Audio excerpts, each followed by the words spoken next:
주의 은혜 가운데 평안하셨습니까? 이 소리가 이렇게 적으세요. 한 주간 동안 주의 은혜 가운데 평안하셨습니까? 옆에 사람 인사합시다. 사랑합니다. 축복합니다. 한 주간 동안 주의 백성을 사느라 수고가 많으셨습니다. 제목을 읽겠습니다. 입성하신 예수님. 아멘. 오늘 종료주일이라 그러잖아요. 세상 사람들은 종료주일이 무슨 말인지 몰라요. 아마 종료 그러면 학교 다닐 때 수업 시간 끝나고 종례 시간 생각할까 싶습니다. 교회 다니는 사람은 알죠. 왜냐하면 예수님께서 오늘 이제 최후 일주일을 앞두고 예루살렘에 입성하셨는데 그때 사람들이 흔든 종려나무 가지 때문에 오늘을 종료주일이라 이렇게 말합니다. 오늘 종료주일은 예수님이 이 일주일을 시작하는 최후 일주일에 시작하는 날입니다.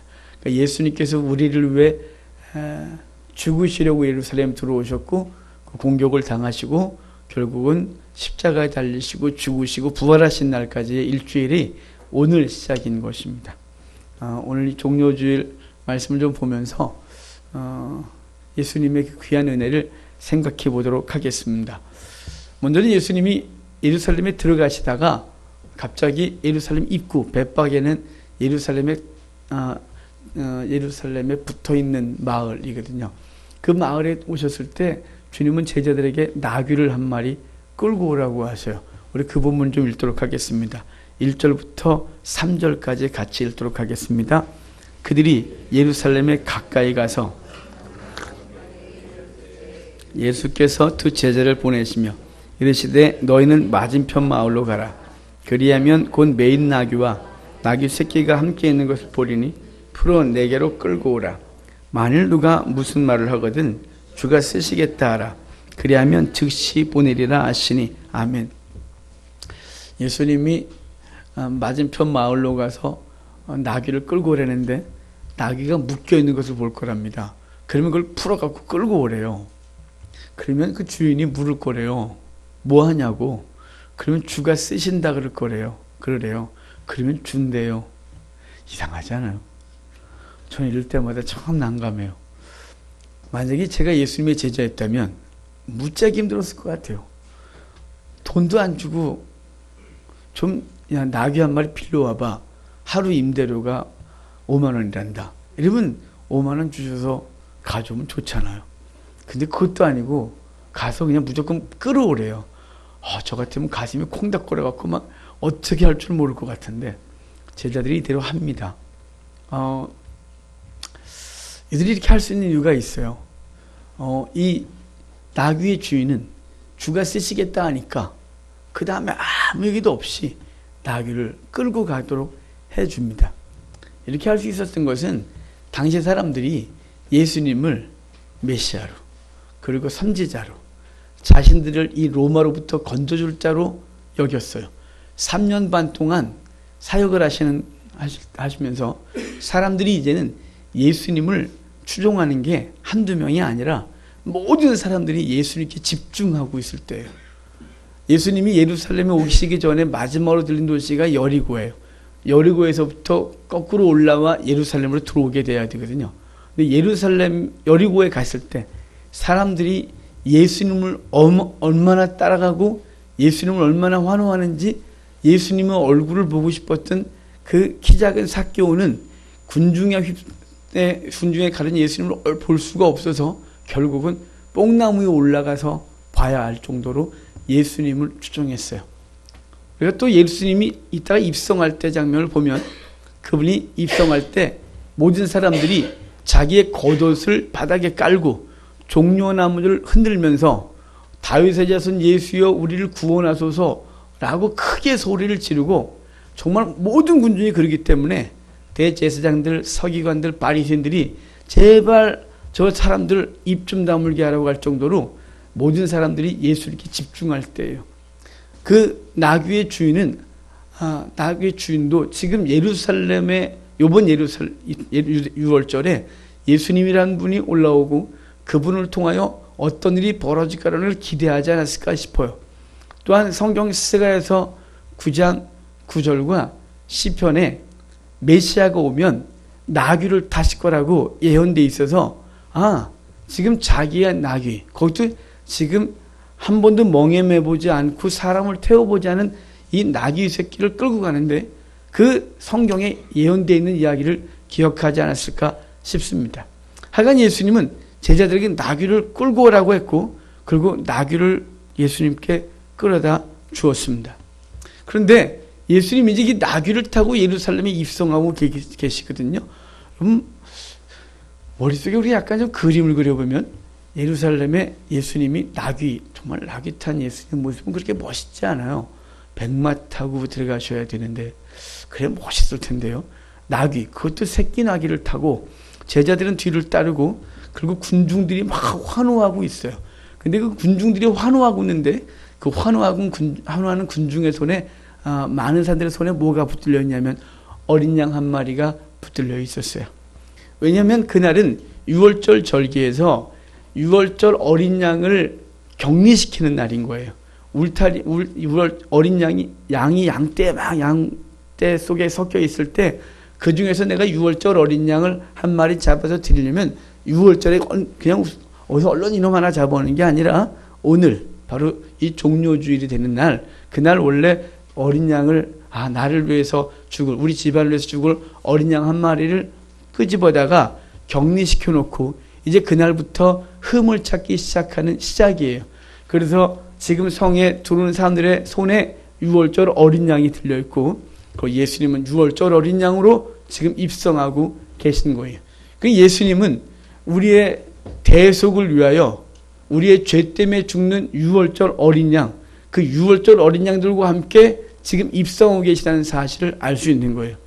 여러분, 그러니까 우리가 예수님을 왜 구주라고 말하냐면 우리의 영혼을 우리의 생명을 건지신 주인이기 때문에 우리는 그분을 구주라고 말씀을 하는데 그 구주가 되시는 그 시작이 하늘보다 버리시고 이 땅에 오셨고 그리고 이제 우리를 위하여 우리의 죄 때문에 죽으셔야 되는데 그 죽으심의 첫 행로가 지금 이 예루살렘의 유월절 어린 양으로 입성하고 계신 것이라는 사실입니다. 그런데 왜 나귀 새끼를 끌고 오라고 했을까요? 그것은 우리 5절 말씀에 본문이 있어요. 같이 읽도록 하겠습니다. 시온 딸에게 이르기를 내 왕이 내게 임하나니 그는 겸손하여 나귀 곧 멍에 매는 짐승의 새끼를 탔도다 하라 하였느니라. 왜 나귀를 타냐면 겸손한 것에 대한 상징이었어요. 그래서 이미 예언되어졌었고 그래서 메시아가 임하실 땐 그분이 겸손하여 나귀를 타실 거라고 예언되어 있어서 주님은 그 예언들을 하나씩 성취해 가시는 거예요. 예수님이 어디서 태어난다 그러냐면 베들레헴에서 태어난다 그래서 베들레헴에서 태어나시고 그분이 나사렛 사람이라 칭함을 받을 것이다 라고 했었기 때문에 그분이 나사렛에서 자라시고 그분이 이제 쭉 오시다가 지금 이제 그분은 인류의 구원자로 들어오시는데 겸손한 통치자 그런 분으로 오시기 때문에 나귀 타고 입성하신다 이 말이에요. 그분은 겸손으로 우리 가운데 임하신 거예요. 왕은 말을 탔어요. 왕은 노새를 탔어요. 말과 당나귀의 교배종이 노새라서 좀 덩치도 웬만큼 있고 생긴 것도 그래도 번듯하고 그래도 또 귀하기도 했고 자연 교배종이었으니까요. 말과 당나귀가 이상한 짓을 해서 난 게 노새였기 때문에 그 귀한 거 왕이 탔어요. 그리고 말은 장군들이 탔고 근데 예수님 지금 입성하시는데 나귀를 타셨다 이렇게 되어 있어요. 예수님이 이 사실은 모든 것의 심판주로서 임하신다면 그분은 말 타고 임하셔야겠죠. 요한계시록 말대로 백마 타고 임하셔서 특별히 그 백마가 좀 은빛 색깔 번쩍번쩍 나고 깨끗이 닦아갖고 햇빛 번쩍거리는 날 타고 들어오셨으면 정말 멋있었을 거예요. 근데 그렇게 안 들어오셨어요. 그분은 우리의 왕으로 입성하셨음에도 불구하고 그분이 노새를 타고 들어오지 않으셨어요. 우리가 잘 아는 성경 이야기 중에 압살롬과 다윗의 전투가 있었습니다. 아들 압살롬이 아버지에게 반역을 일으켰고 그가 아버지와 싸움에 나올 때 뭘 탔냐면 노새를 탔어요. 왜냐하면 자기 스스로가 난 왕이다라고 선포하는 것이 노새를 타는 행동이었거든요. 예수님이 만왕의 왕으로 오신다면 그분은 스스로 노새를 타고 나는 왕이다 라고 선포하셨어야 어울렸겠죠. 그런데 지금 그분은 사람들의 서민들의 발이 되고 그리고 짐을 실어 나르는 노새, 나귀, 그것도 새끼 나귀를 타고 입성하셔서 그분이 우리에게 임하실 때 우리를 억압하거나 우리를 강제로 이끄시는 존재가 아니라 그분은 겸손하여 우리 속에 임하시는 분으로 오고 있다는 사실인 것입니다. 그래서 마가복음 10장 45절은 말씀해 주기를 인자에 온 것은 섬김을 받으려 함이 아니라 도리어 섬기려 하고 자기 목숨을 많은 사람의 대속물로 주려 함이니라 라고 말씀했습니다. 그래서 그분이 우리 가운데 겸손하게 임하셨다는 사실이에요. 그래서 겸손하게 임하셨던 증거가 이미 여러분과 제 속에 있어요. 만약에 그분이 심판자로 말 타고 우리 속에 오셨다면 우리는 아마 맨날 맞아야 될 거예요. 그분이 왕으로 우리 속에 와 계시다면 그분은 우리를 날마다 억압하고 강제로 뭔가를 시키고 그냥 질질질 끌려가야 될지도 몰라요. 근데 그분이 겸손하게 임하셨기 때문에 인격자로 우리 가운데 거하셔서 우리를 권면하시고 우리를 기다려주시고 우리를 사랑하고 참아주고 우리의 형편을 기꺼이 이해하시고 우리의 삶을 채울하셔서 우리 속에 거하셔서 기꺼이 우리와 동행하시고 쓰레기장같이 더러운 것이 가득한 우리 속에서 기꺼이 그 안에서 기뻐하시는 그분으로 임하셨다는 것이 이미 증거인 거예요. 그분이 우리 속에 겸손히 임하셨다는 사실에 감사한 우리가 되기를 바랍니다. 그런데 나귀를 타시는데 이래요. 아무도 타보지 않은 나귀래요. 마가복음 1장 2절에는 이 나귀에 대한 얘기를 이렇게 쓰셨어요. 이르되 너희는 맞은편 마을로 가라. 그리로 가면 곧 아직 아무도 타보지 않은 나귀 새끼가 메어 있는 것을 보리니 풀어 끌고 오라. 아무도 타보지 않은 나귀래요.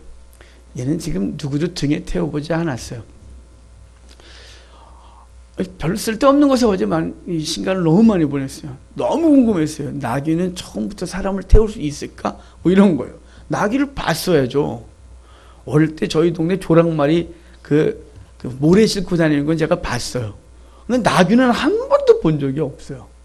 이스라엘이나 요르단 같은 데 갔을 때 나귀가 지나가는 건 봤습니다. 그 물건 파는 애가 $1 해서 나귀 타고 와서 $1 팔고 나귀 타고 막 도망가는 건 본 적이 있는데 만져본 적도 없고 그래서 갑자기 궁금해졌어요. 나귀 길들이기, 나귀 훈련 뭐 이런 거만 검색을 해서 한참을 봤어요. 나귀가 한 번도 사람을 태워보셨는데 태울 수 있을까? 못 태워요. 여기 낯선 사람이 오면 도망가요. 심하면 물어요. 나귀는 이렇게 문대요. 나귀가 훈련이 되질 않으면 이놈을 호세아서는 들나귀, 그래서 같이 있을 수 없는 놈처럼 취급했어요. 주님이 이왕이면 훈련 잘 된 걸로 데리고 오셨어야죠. 그거 타고 가다가 이놈이 뛰면 어떡하려고 그놈을 태우겠어요.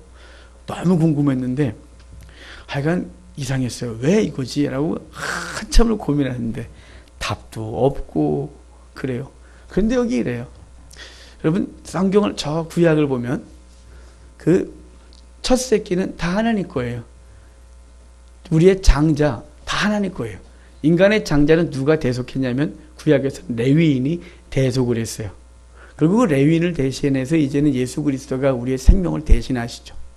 그런데 짐승들을 말할 때 거룩한 짐승들은 첫 번째 새끼는 그냥 하나님 거룩하다 그래서 하나님께 드리면 되었어요. 양이다. 첫 새끼는 하나님께 드리면 돼요. 염소다. 첫 번째 거 하나님께 드리면 돼요. 소다. 첫 번째 거 하나님께 드리면 돼요. 근데 부정한 짐승들이 있어요. 가축 중에 말, 나귀, 노새 이런 건 다 부정해요. 그런데 어차피 노새는 좀 빠지고 말이나 당나귀 이런 거 집에서 길리우는 것 중에 부정한데 이게 첫 번째 새끼를 낳으면 부정해서 하나님께 드릴 수가 없어요. 그럼 부정한 놈을 못 드리니까 그놈 대신에 뭘 하냐면 양을 한 어린 양으로 대속을 했어요. 어린 양을 죽여서 그 첫 새끼를 대신해서 죽는 거예요. 그런데 성경에서 말할 때 나귀의 첫 새끼는 어린 양으로 대속하라고 말했는데 말의 첫 새끼는 어때라, 다른 짐승들 첫 새끼는 어때, 이런 게 하나도 없어요. 그냥 나귀에 대해서만 말을 하고 있어요. 이것은 예수 그리스도가 이제 아무도 태워보지 않은 사실은 이 예수님 타신 나귀가 그 앞나이가 첫 번째 난 건지 두 번째 난 건지 세 번째 난 건지에 대한 흔적은 없어요. 하지만 그 나귀 아무도 타보지 않았다. 이런 건 아무도 주인으로 아직 섬기지 않은 거죠. 아무도 자기 등에 태워보질 않았어요. 얘는 처음으로 누굴 태울 거냐면 예수님을 자기 등에 처음으로 태울 건데 그건 누가 속하는 거냐면 어린 양으로 속하는데 그 어린 양이신 예수 그리스도가 그 위에 앉으신 거죠. 사실 저와 여러분을 대속하시기 위하여 그분이 우리의 주인 되신 거예요. 우리를 대속하리가 아무도 없어요. 우리의 주인 되리가 아무도 없어요. 왜냐하면 그가 우리를 위해서 무엇인가를 해줘야 되는데 우리의 죄, 이 죄를 속할 존재가 아무도 없어요. 오직 누구만이 우리의 죄를 속하시냐면 예수 그리스도만이 우리의 죄를 속하고 그분이 우리의 주인 되실 수 있는 유일한 분이신 거예요. 그래서 가장 먼저 예수 그리스도를 태우시지 않았을까 싶습니다. 바로 저와 여러분의 대속을 위하여 그분이 죽으신 것입니다. 성경을 또 자세히 보면 이래 돼 있어요. 나귀와 나귀 새끼를 끌어오라 그래요. 여러분 교회 생활 좀 해보셨으면 이 종료주일에 대한 그림들이 있어요. 종료주일의 그림을 보면 군중들이 막 서 있고 종려나무 가지를 막 흔들고 바닥에 옷이 깔려 있고 예수님의 제자들과 예수님이 오는데 예수님이 나귀의 새끼를 타고 들어오시는 그림이에요. 그런데 그 나귀 새끼만 탄 게 아니라 나귀 애미가 그 나귀 새끼 앞에 있다는 사실이에요. 나귀 새끼와 함께 끌어온 거예요. 왜냐하면 나귀 새끼는 엄마를 떨어지질 않아요. 혼자 끌어오려면 감당이 안 돼요. 그래서 그냥 나귀 새끼는 내버려 두고 어미를 끌고 오면 걔는 그냥 따라와요. 안 매도 괜찮아요. 여기 아직 멍에 매지 않았다 그랬잖아요. 멍에 매지 않았다는 건 얘를 뭘 매면 난리가 나는 거예요. 얘는 멍에 맨 게 아니라 멍에 매인 어미를 끌고 오면 얘는 엄마 뒤를 졸졸 끌고 오는 거예요. 갑자기 예수님 태우자고 멍에 맸다가 얘는 난리 나는 거예요. 안 돼요. 얘는 그래서 누구한테 끌려온 게 아니라 아무도 타치 안 했고 예수님이 그 뒤에 그냥 타시고 어미들을 그 어린 나귀 새끼가 어미의 뒤를 그냥 따라 들어오고 있는 상황이에요. 그러니까 제자들 손에 누가 붙들려 있냐면 어미 나귀가 붙들려 있고 어미 나귀를 끌고 오고 예수님은 그 뒤에 따라오는 새끼 나귀의 등에 앉아서 들어오고 있는 것이에요. 이 나귀의 새끼를 타신 이유, 나귀 애미 타셨어야 편하죠. 걔는 이미 어마어마한 걸 실어 버릇했고 나귀가 최대 200kg가량 실어요. 그러니까 우리 교회 등발이 좋으신 분 두 분하고 여자 성도 삐쩍 마름을 한 분을 태워도 나귀는 거뜬히 지나가요. 그런데 새끼는 아직 한 번도 태워본 적이 없어요. 그가 예수님을 태우고 뭐라 하냐면 어미들을 계속 따라가는 거예요. 딴 데 가지 않아요. 어미께 순종하고 어미들을 따라 어미에게 복종하고 따라 들어오는 거죠. 예수 그리스도는 이 땅에 오실 때 이르시서 빌립보서 2장에 하늘 보좌 버리시고 사람의 모양으로 오셨는데 죽기까지 복종하셨다. 이렇게 되어 있어요. 주님이 아버지께서 원하시는 그 일을 하기 위하여 이 땅에 오셨고 복종하며 따라 들어오고 있는 거예요. 그 아버지는 당신의 자녀들이 될 저와 여러분들을 건지기 위하여 아들을 보내셨고 그 아들은 기꺼이 죽음의 자리를 가지 아니하면 우리를 대속할 방법이 없었어요. 그래서 죽기까지 복종하고 따라 들어오고 계신 거죠. 여러분 그런 주님을 우리가 또 따라가요. 그러므로 우리는 주님이 죽으시는 때까지 복종하셨던 것처럼 우리가 무슨 누구를 위해 죽을 수 있겠습니까? 우리는 그런 존재가 되지 못합니다만 예수님이 원하셨던 그 길을 기꺼이 따르는 존재들이 된 거예요. 곧들에 끼고 끌려가는 존재가 아니에요. 그 어린 나귀 새끼는 어미들을 그냥 따라간다 그랬잖아요. 아무도 붙들질 않았어요. 아무도 멍에를 메고 끌고 가질 않아요. 그냥 어미들을 따라가는 거예요. 여러분 우리는 이제 그리스도인으로서 주님 앞에 질질질 끌려가면서 신앙생활하는 존재가 아니라는 사실을 아셔야 돼요. 히브리 노예제도 가운데 히브리인들은 6년 동안 노예 생활하고 7년이 되면 내어주게 됐어요. 근데 7년째 됐는데 이 사람이 집에 가지 않겠다고 하면 나는 기꺼이 난 주인의 집에서 영원히 노예로 살래요. 그러면 이 사람을 주인의 집에 문설주에 귀를 대고 송곳으로 뚫고 링을 하나 달아줘서 그 사람을 뚫린 기 또는 자유종이라고 불렀어요. 이제 그 사람은 6년 동안 종살이 할 때처럼 시키는 거 하고 질질 끌려다니면서 종살이 하는 게 아니라 이제 기꺼이 주인을 섬기고 이제 기꺼이 주인이 원하는 것이 무엇인지 알고 그 일을 행하는 존재가 되는 거예요. 저와 여러분은 예수 그리스도의 구원함을 얻어서 기꺼이 그 길을 따르는 존재가 된 거예요. 나 하기 싫은데 억지로 하고, 나 헌신하기 싫은데 억지로 뭔가를 해야 되고, 이런 존재가 아니라 기꺼이 주를 위하여 사는 존재가 된 거예요. 아버지께서 가신 그 길, 예수 그리스도께서 가신 그 길을 그냥 따라가는 거예요. 그 길을 따라서 죽는 자리에까지 서게 되는 거예요. 지난주 금요일까지 끝냈던 74차 집회 100% 선교사만 참석한 거 있죠. 이런 집회는 한 번도 없었어요. 일반 사람들이 와줘야 간식비가 생기거든요. 그래서 전날 100% 10명이 선교사만 왔길래 주여 이번 주는 간식비까지 다 제공을 하시는군요. 기꺼이 가겠습니다. 그리고 했는데 근데 이제 제가 은혜를 받았어요. 그들에게. 40대 초반 사역자들이 대부분이셨어요. 평신도. 한 분은 30대 초반에 여자 청년이 선교에 헌신한 자매가 있었고 나머지는 다 40대 초반 사람들이었어요. 근데 그 중에 부부가 애를 셋을 데리고 4월 말에 우즈베크로 선교를 떠나는 가정이 있더라고요. 그래서 제가 물었어요. 얘기를 하다가 잠깐 쉬는 시간에 어쩌다 그런 소명을 받았어요? 그랬어요. 좀 편한 소명 받지 그래. 거기 애 셋을 큰애가 중1, 밑에는 다 초등학생들인데 얘네들 데리고 거길 가려고 그러냐고 그랬어요. 어쩌다 그랬냐? 그랬더니 이분이 그래요. 어느 날 이렇게 살면 안 되겠다 싶더래요. 그래서 제가 그 사람이 첫날부터 질문을 아주 까다롭게 하길래 제가 공대 출신이죠. 그랬어요. 어떻게 알았냐? 공대 출신만 이렇게 물어요. 인문계 출신들은 이런 식으로 안 묻고 그냥 둥글둥글 묻는데 공대 출신들은 연도 묻고 아주 아구가 딱 떨어지게 물어요.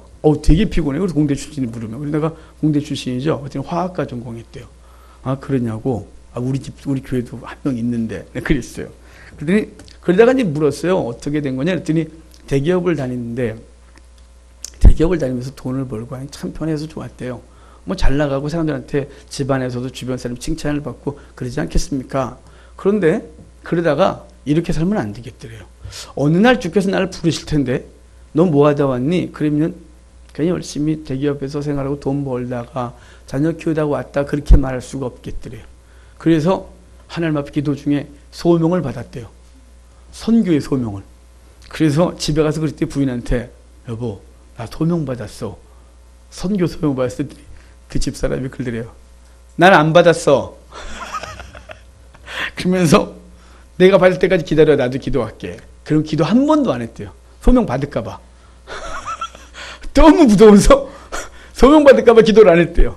그런데 어느 날 자연스럽게 이 가슴이 뜨거워서 감당할 수가 없어서 자기도 같이 소명 받고 그래서 대기업 사표를 내고 이제 선교훈련 받고 4월 말에 나간대요. 곧들에 깨서 나가는 걸까요? 누가 시키면 할까요? 누가 시키면 그래 애 셋 때리고 열악한 환경 가운데 그래서 그 집안이 요새 병원을 계속 다녀요. 왜 이렇게 병원 다니니까 거기 가면 병원이 의료시설이 안 좋아서 애들 아픈 거 자기 아픈 거 다 고치고 다니는데요. 하루에 3군데를 다니더라고요. 그날은 애를 데리고 부인이 잠깐 예약된 거 갔다 와야 된대요. 치과, 외과, 이비인후과. 그래서 편도선 수술하고 가고 그 다음에 치과 다 고치고 가고 그래서 바빠요. 치과 다니라고 제가 그랬어요. 하여간 이래저래 다 정리를 하고 이미 집도 정리해서 지금 이렇게 원룸 하나 빌려놓고 이렇게 거기서 살면서 떠날 준비하고 있대요. 여러분 왜 그럴까요? 곧들에 껴서 가는 게 아니에요. 멍에 매서 끌려가는 게 아니에요. 그냥 기꺼이 주를 위해서 가게 돼요. 어떻게 되면요? 앞서 가신 예수님 보면 기꺼이 가는 거예요. 그래서 히브리서 12장은 그래요. 예수 그리스도를 바라보라고 죽기까지 복종하신 그분을 바라보면 기꺼이 갈 수 있다고 말씀해 주고 계시는 거예요. 여러분, 여러분들이 그 길을 자원하여 따라가는 귀한 은혜가 있기를 바랍니다. 우리 8절 9절 또 읽도록 하겠습니다. 8절 9절입니다. 같이 읽겠습니다. 무리의 대다수는 다른 이들은 나뭇가지를 베어 길에 펴고 앞에서 가고 뒤에서 따르는 무리가 소리질 높여 이르되 호산나 다윗의 자손이여 찬송하로다. 주의 이름으로 오시는 이여 가장 높은 곳에서 호산나 하더라. 아멘. 여기 그들이 막 호산나 호산나 외치거든요. 그런데 그때 그 호산나 외칠 때 그들의 손에는 종려나무가 가지가 들려 있었고 그들의 입에는 호산나 호산나 외치고 있는 거예요. 종려나무 가지는 아무 때나 흔드는 게 아니에요. 종려나무 가지는 왕의 행차 때나 개선 장군이 들어올 때 하는 거예요.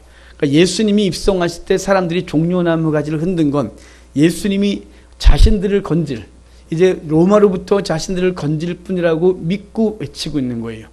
호산나라고 외친 건 이건 평소에 외치지 않고 마찬가지로 그럴 때 외치지만 절기에 외칠 때는 초막절에 외쳐요. 이때는 6월절이에요. 6월절에는 호산나를 외친 적이 없어요. 초막절에 외치는 건 초막절 일주일 동안 매일 아침마다 제사장들이 실로암 못에 황금 그릇을 가지고 가서 불을 떠갖고 올 때 뒤를 따라오면서 호산나를 외쳐요. 왜냐하면 이미 건기 끝이라서 물이 하나도 없어요. 웅덩이마다 개울마다 다 말랐어요. 그래서 비를 주셔야 농사 짓고 다시 살 수 있으니까 이걸 퍼갖고 제단을 한 바퀴 돌고 제단 앞에 꽂아진 버드나무 가지에 쏟으면서 일주일 동안 호산나 호산나를 외치는 이 행사를 치러요. 그들이 외쳤던 건 물을 주소서예요. 여기서 이들이 외치는 호산나, 종려나무 가지를 흔들면서 했던 건 뭐냐면 그들이 이 육체적 구원을 허락해달라는 거죠. 정치적으로 우리를 좀 해방시켜달라는 거예요. 자신들이 필요로 하는 것들을 허락하여 주옵소서라고 호산나 호산나 외치고 있는 거예요. 여러분, 저와 여러분은 예수님을 주여 나를 구원하소서, 하나님이여 나를 구원하소서라고 외치는 그 구원은 무엇입니까? 영혼입니까? 아니면 이 땅의 삶의 필요들입니까? 이 땅의 삶의 필요들만 가지고 외치고 있다면 우리들은 참 허무한 거 하는 것입니다. 호산나, 이미 우리가 구원을 얻었습니다. 하지만 우리의 구원이, 우리의 영혼이 하나님 앞에서 더 바르고 하나님 앞에서 경건하고 하나님께서 언제 부르실지 모르는 그날에 서기 위하여 우리가 어떻게 살까를 위하여 주님 앞에 호산나를 외친 적이 있으냐 이 말이에요. 자기의 삶이 바르지 못한 것 때문에 가슴을 찢고 하나님 앞에서 어찌할까요? 날 좀 구원하소서. 이 죄 가운데서 나를 건지시고 하나님 원하시는 거룩한 백성을 살게 하옵소서. 영원히 구원받은 자들께 사는 것에 대하여 눈물 흘린 적이 있느냐 이 말이에요. 혹시나 울고 기도하는 것들이 대부분 이 땅에 썩어질 것이 아니면 생각해 보셔야 돼요. 그들이 정치적 메시아로 다윗의 자손을 외쳤다면 우리는 우리의 삶의 구원자로 재정적인 어려움에서 건지시고 질병에서 건지시고 환난에서 건지시고 이 비참한 자리에서 영광스러운 자리를 올려달라고 이런 것만 기도했다면 이들의 며칠 후의 모습이 우리의 모습이 될 거예요. 이들이 이렇게 외쳤지만 금요일날 이들이 확 바뀌어요. 금요일날 뭐라고 외치냐면 못 박으소서, 못 박으소서. 예수 그리스도를 십자가에 못 박으라고 외치는 사람들이 이 사람들이에요. 이 사람들이 그렇게 외쳤어요. 호산나, 호산나. 그런데 자신들이 원했던 메시아가 아니에요. 그래서 못 박으라고 하는 거예요. 자신들이 기대했던 것이 아니에요. 그래서 가룟 유다는 예수님을 팔아버린 것이에요. 여러분, 우리가 기대했던 메시아가 예수 그리스도가 우리 삶의 영혼의 구원과 우리 심령의 상태의 구원과 우리가 죄 가운데서 건져서 하나님의 거룩한 일이라는 것을 추구하지 아니하고 도리어 그것들은 관심 없이 육신의 필요만을 위해서 예수 그리스도를 외치고 구원해달라고 소리질렀다면 그것이 절대로 100% 채워질 수 없다는 사실이에요. 왜냐하면 이 땅 가운데선 만족스럽게 채워지는 것이 없어요. 아무리 많이 쌓아도 만족되지 않아요. 그것이 죄인의 본성이거든요. 가인이 쫓겨나서 처음으로 성을 쌓는데 그 성은 바로 인간의 본성 속에 있는 죄성이에요. 계속 쌓아야 돼요. 아무리 쌓아도 만족함이 없어요. 아무리 높은 지위에 올라가도 아무리 센 권력을 갖고 있어도 아무리 많은 재물을 쌓아도 만족함이 없어서 계속 쌓아야 해요.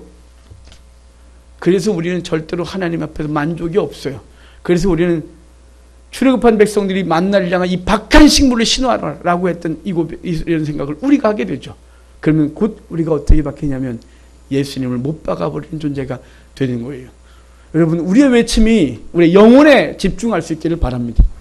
먼저 그의 나라와 의에 대해서 우리의 외침이 있기를 바라고 그것 때문에 울 수 있기를 바라고 그러면 그 뒤에 것은 따라온다는 거 했는데 이것은 울지 아니하고 이것 때문에 울고 있다면 우리는 후에 만족할 수 없어 예수님을 배반하고 팔아버리고 심지어는 못 박아버릴 존재가 될 수 있다는 사실을 기억하고 우리가 하나님 앞에서 이 종료주의를 맞고 호산나 호산나 외치는 우리의 외침이 무엇에 대한 외침인지를 한번 생각해 보는 시간이 되기를 바랍니다.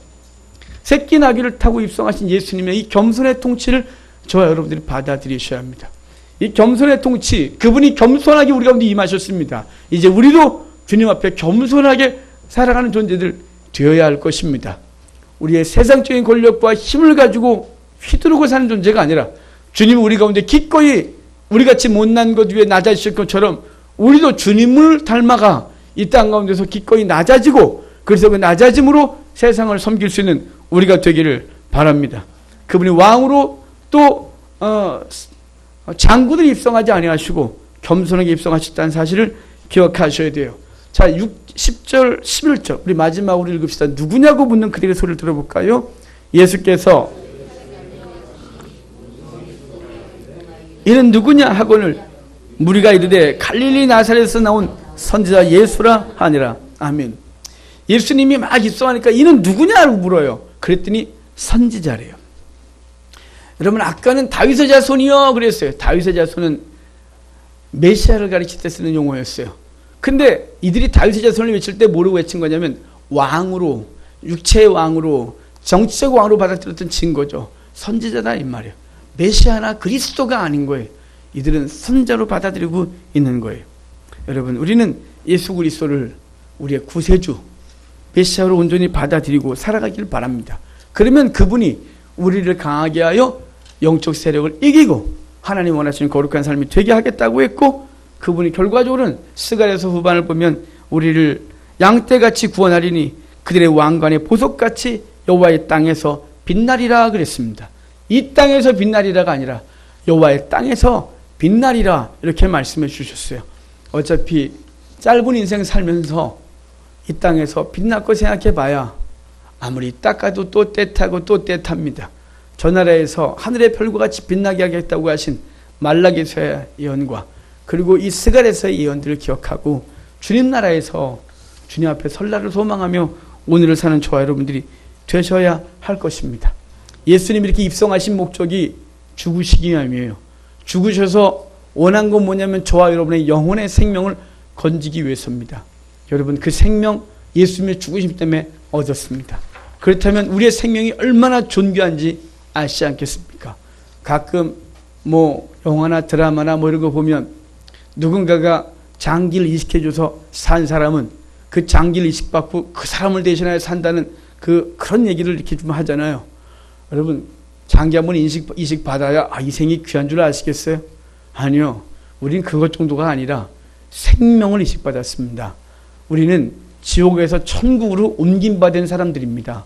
그러므로 이번 종료주일 기간, 종료주일부터 해서 고난주간 동안에 주님 앞에서 내게 주어진 생명이 얼마나 귀한지 알고 그분이 원하시는 삶이 무엇인지 다시 한번 생각하면서 헛된 것 추구하다가 주께서 부르신 날 그 앞에 부끄러움 서지 아니하고 주님께서 부르셨을 때 차렸던 칭찬받는 하나님의 땅에서 왕관의 보석같이 빛나겠다고 하는 스가랴서의 말씀처럼 주님 앞에서는 저와 여러분 되기를 주의 이름으로 축복합니다. 기도하겠습니다. 하나님 감사합니다. 오늘 주님께 한 은혜로 주의 백성들이 이렇게 예수님의 그 보혈의 귀한 은혜를 기억했습니다.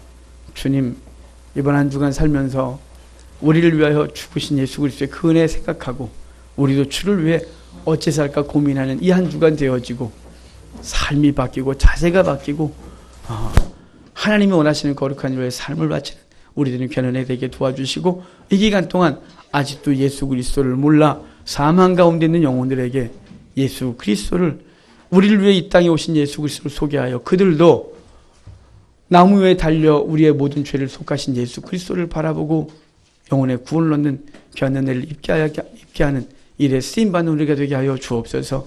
예수님의 이름으로 기도합니다.